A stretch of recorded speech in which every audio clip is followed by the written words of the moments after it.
Hi student, सभी student को पता है कल 7 ऑफ दिसंबर 2025 राष्ट्रीय मिलिट्री स्कूल का पेपर कंडक्ट होने जा रहे हैं और जिसमें सभी स्टूडेंट जो पार्टिसिपेट करने वाले हैं सभी स्टूडेंट को एग्जाम्स को केयरफुली करके आना है, क्योंकि आपकी साल भर का मेहनत का परिणाम है वो आपका देने का टाइम आ गया है। और सभी को ध्यान रखना है, ये आपकी ही मेहनत नहीं है, ये आपकी और आपके पेरेंट्स की और हमारी सभी की मेहनत इसमें अप्लाई हो रही है। तो सभी का अब मेहनत का रिजल्ट लाने में आपका ही उसमें रहेगा रोल प्ले। तो एग्जाम हॉल में आप केयरफुली पेपर को रीड करें और हमारे टीचर्स आपको सब्जेक्ट वाइज टिप्स प्रोवाइड करने वाले हैं और उन टिप्स को सुन के और एग्जाम हॉल में अप्लाई करके, मतलब पेपर के अंदर अप्लाई करके अपने स्कोर में बूस्ट कर सकते हो और मार्क्स में भी इंक्रीज कर सकते हो, ताकि आपकी साल भर की मेहनत है वो 100% आपका रिजल्ट लाए, जिससे कि आपके माँ बाप का सपना और मेरा सपना और आपका सपना सभी का कंप्लीट हो और आप एक जॉर्जियंस की ड्रेस में जरूर बन के आए। तो सबसे पहले मैं बात करूं यहाँ मैथ्स के सब्जेक्ट की, तो मैथ्स में आपको क्वेश्चंस को केयरफुली रीड करना है। सबसे पहला काम यह है कि बच्चा अधूरा क्वेश्चंस पढ़ता है और कॉन्फिडेंस में आके एंड तक क्वेश्चन में नहीं जाता है। सबसे पहला पॉइंट यह है कि क्वेश्चंस को कंप्लीट रीड करना जब तक उसका लास्ट एंड पॉइंट नहीं आ जाता, क्योंकि लास्ट एंड पॉइंट में भी वो नॉट इनकरेक्ट करेक्ट वाली सिचुएशन आ जाती है और बच्चा क्या करता है कि कौन किसकी राजस्थान की कैपिटल नहीं है, अब नहीं है, वो नहीं पे पहुंच ही नहीं पाता है। तो नहीं वाले विचार पे पहुंचना है, करेक्ट वाले पे पहुंचना है। Correct statement, wrong statement, incorrect, ये सभी बातों को मोस्टली आपको ध्यान रखना है। तो पहला पॉइंट अपना हो गया कि क्वेश्चंस को कंप्लीट रीड करना। सेकंड अपना हो गया मैथमेटिक्स में यूनिट पे फोकस करना। कौन सी यूनिट किसकी होगी, एरिया की स्क्वायर में होता है आपको पता है, वॉल्यूम की आप बात करें तो आपका क्यूब के अंदर होगा, ऐसे ही आपका लेंथ का यूनिट है, मीटर है तो मीटर में ही आएगा आपका रिजल्ट। ध्यान रखें वहां सेंटीमीटर वाला ऑप्शन आप क्लिक ना करें, तो यूनिट का विशेष ध्यान रखिए आप।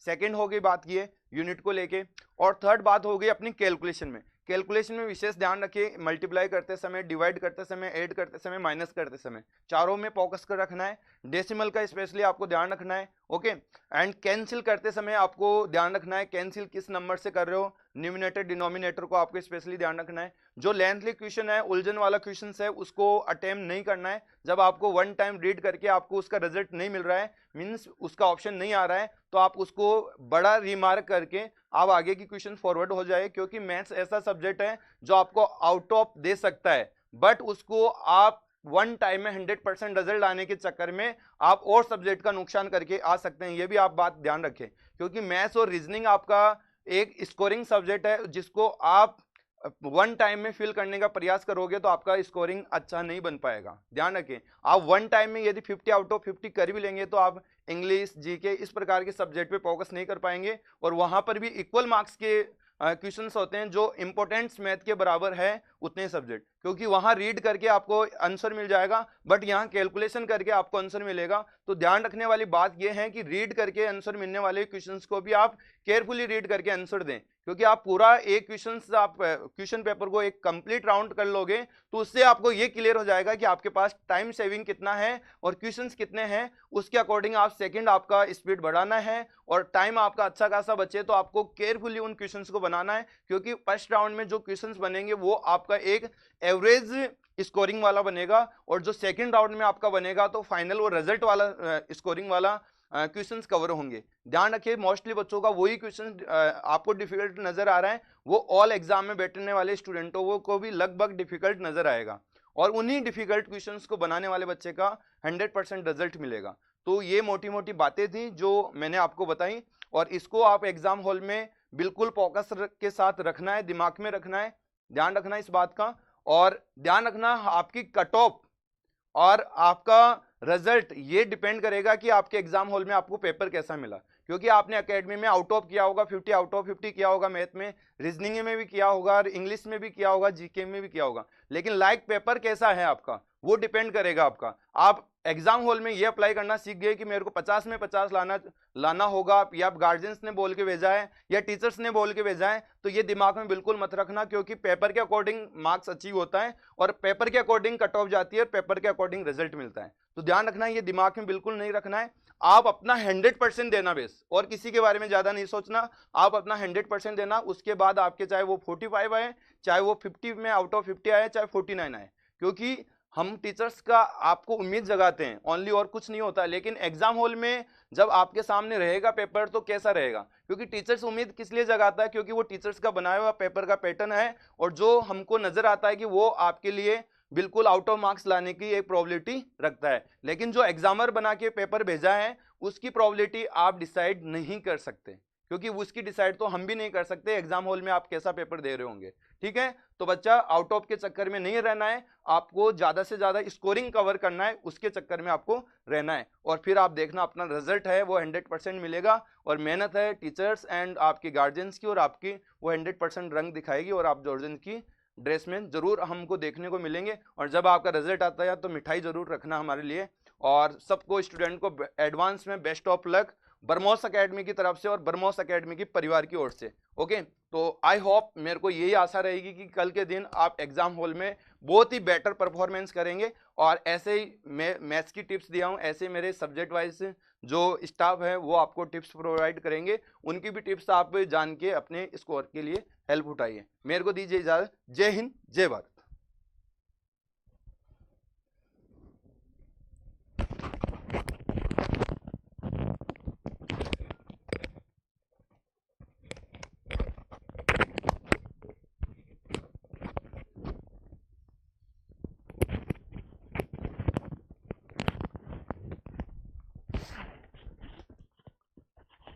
Hi everyone, I'm Rishabh Yadav, U JK faculty. And then देखो, आज अपन आ चुके हैं, एक जो प्रिपरेशन कर रहे थे अपन 8 मंथ्स लगभग, तो उसके लिए हम प्रिपेयर कर रहे हैं। तो देन इम्पोर्टेंट हमारे लिए यही है कि जैसे सर बता के गए कि हमें एक सबसे इम्पोर्टेंट बच्चों के लिए आजकल है जो हम क्लास में भी नोटिस करते हैं, वो है ये कि बच्चे केयरफुली क्वेश्चन नहीं पढ़ते। उसको एक बार आप केयरफुली देखो, आपके जो क्वेश्चन गलत हो रहे हैं ना आज अंदर, वो सही हो जाएंगे। तो दैट्स अ इंपॉर्टेंट थिंग कि आप क्वेश्चन को केयरफुली देखो। और थोड़ा आरएमएस का नया एक पैटर्न आया, उसमें नोट के क्वेश्चन बहुत ज़्यादा एड अप कर रहा है, तो उसको थोड़ा सा आप देखो कि नोट को पहले ही आप अंडरलाइन करो। हम कोचिंग में यही बताते हैं बच्चों को कि आप उस पर अंडरलाइन पहले ही कर लो, तो आपको क्वेश्चन गलत होने के चांसेस वो आप सही ज़्यादा कोशिश करोगे, उसको सही ही करो आप, ठीक है ना। तो ये चीज़ें आपको ध्यान रखनी है। और बेटा देखो, 15 क्वेश्चन है आपका जीके का एग्जाम होने वाला है, तो आपके करंट अफेयर भी आएंगे। 6th क्लास की बात करूँ मैं, 9th की बात मैं बताता हूँ। तो 6th में आपके करंट अफेयर आएंगे, तो उनको आप करंट अफेयर को कुछ हाथ नहीं लगाना। पहले आपको क्या करना है, पहले आपको जो बेसिक थे, जो स्टैटिक है, उसको आप करने की कोशिश करो, बिकॉज आप जल्दी कर लोगे, टाइम भी आपको ज़्यादा बचेगा। तो देना अगर अदर क्वेश्चंस में आप यूज़ कर सकते हो। तो स्टैटिक आपको करंट को बाद में देखना है, पहले स्टैटिक पोर्शन को कर लेना है। 9th के बच्चे क्या करेंगे, 9th का आपका एनसीईआरटी बेस्ड है, तो उसमें आपको क्या केयरफुली क्वेश्चन रीड आउट करना है, एंड देन क्वेश्चन आप कर लोगे, ठीक है ना बच्चे। थोड़ा सा कुछ अलग क्वेश्चन आता है, उसको आप छोड़ देना, थोड़ी देर में कर लेना, ठीक है ना। तो आप देखो बच्चे, दो बातें हैं यहाँ पर, एक तो केयरफुली क्वेश्चंस पढ़ो, और एक आपको ज्यादा टाइम नहीं देना क्वेश्चंस पे, आपको दूसरे क्वेश्चन पे चले जाना है। तो बच्चे देखो, सबसे इंपॉर्टेंट ये थिंग है, आपको जितना आपने किया है बेटा, आपको उस दिन दिखाने का मौका है कल आपको, तो आप 100% देने की कोशिश करना। 100% ही देना बच्चे। आपने 99 दिया, भूल जाना, आपका सिलेक्शन वहीं से होगा। तो 100% देने की कोशिश करना, और काम माइंड से बैठना, अपने मम्मी पापा को याद करना, एंड दैट्स इनफ, ठीक है बच्चे। अब जो और स्टाफ है वो आपके सामने आएगा, तब तक के लिए जय हिंद, जय भारत। अपना ख्याल रखो और अच्छे से पेपर देने की कोशिश करना।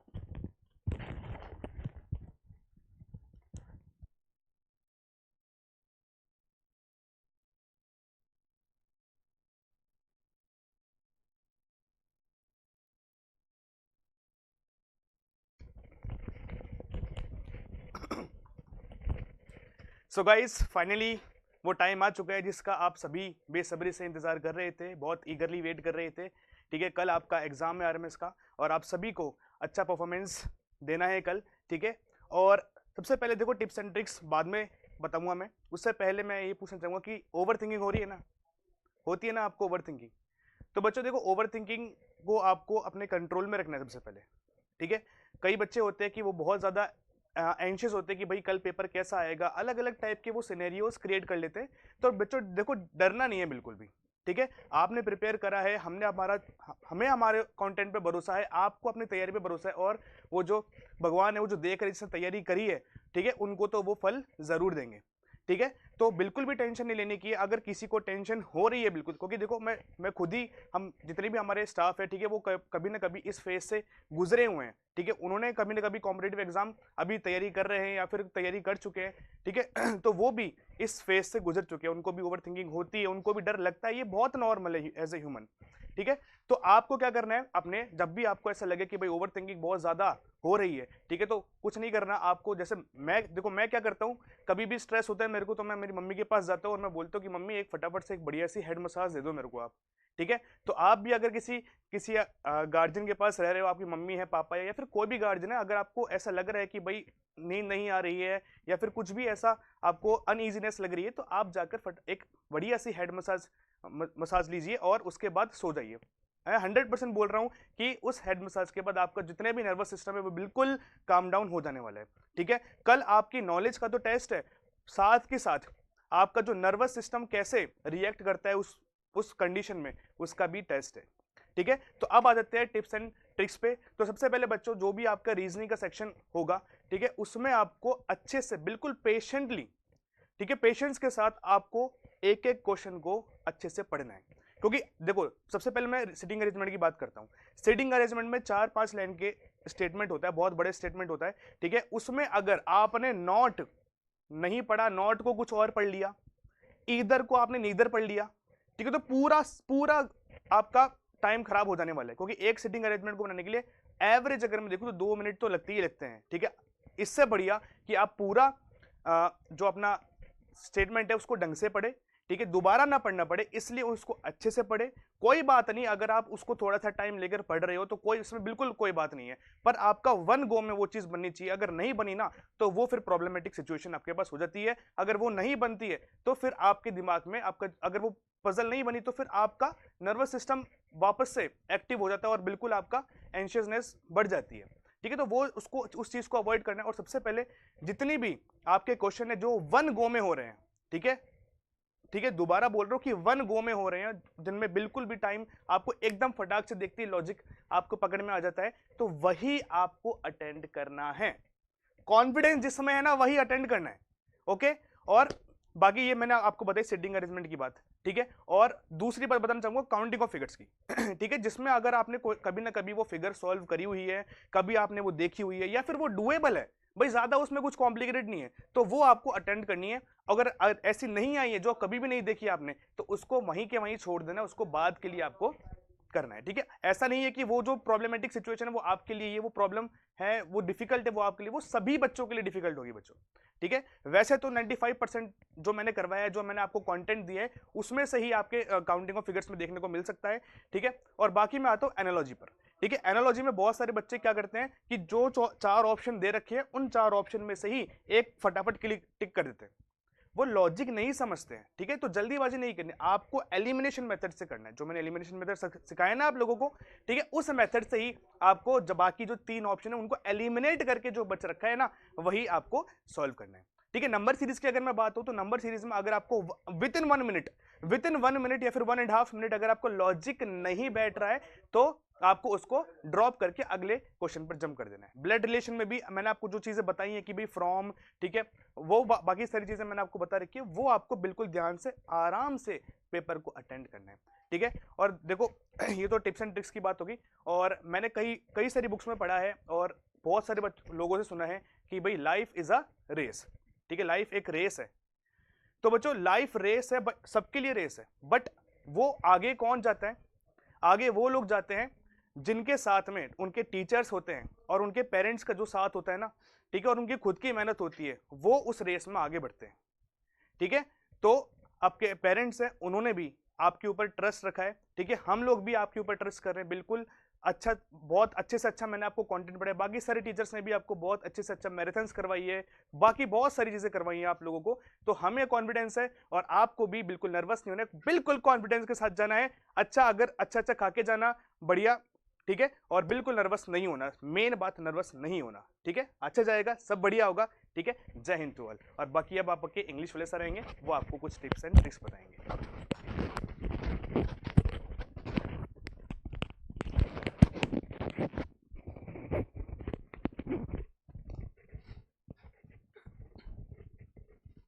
हेलो बच्चों, सभी टीचरों की आपने बात तो सुन ली होगी, ठीक है। तो सारी चीज़ें जो आपको इंस्ट्रक्शन दी हैं वो सारी के सारे इंस्ट्रक्शन आपको कंटिन्यू फॉलो करने हैं हर एक सब्जेक्ट के, मैथ, जीके, रीजनिंग। इंग्लिश में देखो ज़्यादा कुछ बातें करेंगे नहीं अपन, इंग्लिश से 6th क्लास के लिए क्वालिफाई है, और क्वालिफाई का मतलब है कि अगर आप क्वालिफाई कर पाओगे तो आगे बढ़ पाओगे। तो सबसे पहले आपको अगर 50 क्वेश्चंस में 25 to 30 क्वेश्चंस उनको हिट करना है जो आपको आसानी से आ रहे हैं और जो सीधे सीधे करेक्ट हो रहे हैं। अगर उसके बाद में अगर आप अपना टाइम बचाना चाहते हो और सब्जेक्ट को देना चाहते हो तो वो 6 के बच्चे दे सकते हो, लेकिन उसमें आपको कॉन्फिडेंस होना चाहिए कि 30 क्वेश्चंस मुझे एकदम मेरे करेक्ट है। लास्ट ईयर का जो पैटर्न था उसमें थोड़े स्टेटमेंट बेस्ड क्वेश्चन आए थे, जो सारे टीचर बता रहे हैं लास्ट ईयर का पैटर्न ही ऐसा था, सारे सब्जेक्ट में ही स्टेटमेंट बेस्ड क्वेश्चन थे। इंग्लिश में भी जो अपने ऑप्शन वाले आते हैं वो कम थे और स्टेटमेंट बेस्ड ज्यादा क्वेश्चन थे। तो डायरेक्शन को एक बार ढंग से पढ़ना है, और आपको अगर कोई भी सब्जेक्ट में अगर डायरेक्ट आपका जो पहला ए ऑप्शन है, देखिए देखो एक छोटी सी बात बताता हूं, ए ऑप्शन जहां भी आपको लगे कि ये मेरा आंसर है तो उस क्वेश्चन को एक बार दोबारा से चेक कर लेना, क्योंकि मोस्टली क्या होता है जो बच्चा सोचता है ना वही एग्जामिनर सोचता है और ए ऑप्शन उसी में डाल देता है वो, तो उस क्वेश्चन को दोबारा से रीड कर लेना है। और मेरी पूरी टीम की तरफ से, ब्रह्मोस एकेडमी की तरफ से और मेरी तरफ से भाई सभी बच्चों को all the best for your exam. आपको एकदम शांति से पेपर देना है और आपको अपने जो मेहनत है, आपने जो हार्ड वर्क की है उस पर विश्वास रखना है। लास्ट में 2 छोटी सी लाइनें बोलना चाहूंगा कि तेरे अंदर वो आग है, कि भाई तेरे अंदर वो आग है जो हर मुश्किल को राख कर सकती है। तेरे अंदर वो आग है जो हर मुश्किल को राख कर सकती है। तू बस कदम बढ़ा तो सही, तू बस कदम बढ़ा तो सही, किस्मत भी तेरे को सलाम कर दे। ठीक है, तो आपको आराम से पेपर देना है और एक बार फिर से मेरी और मेरी टीम की तरफ से आपको best of luck. Thank you भाई।